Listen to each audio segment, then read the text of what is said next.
چرا همه چیز در حرکت است؟ زمین یکی از سیاره‌های خردترین سیستم آفتاب میباشد و به شک جایی است که دارای مقداری زیادی انرژی است. اگر ما در باغ، میدان، دشت و هامون، بحر و اقیانوس به اطراف خود نظر افکنیم، میبینیم که تمام چیزهای اطراف در حرکتند.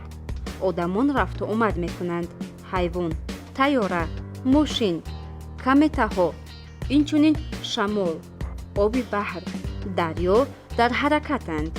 همچنین آن چیزهایی که ما با چشم عادی دیدن نمیتوانیم، باکتریاها، اتم نیز حرکت میکنند. همه این چیزها در حرکتند زیرا انرژی دارند. از اینجا انرژی حرکت دهنده تمام موجودات است. انرژی که حرکت میکند انرژی کینتیکی نام دارد. محرک ریاکتیوی طیاره انرژی را از کجا میگیرد؟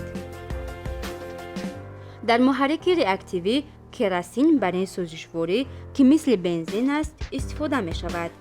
گازهایی که در جریان سوزش کراسین به وجود می آید به واسطه قسم عقبی محرک همراه هوا به بیرون می روند و در جای برآمد چنان قوه‌ای را به وجود می آورند که طیاره را به پیش تله می دهند.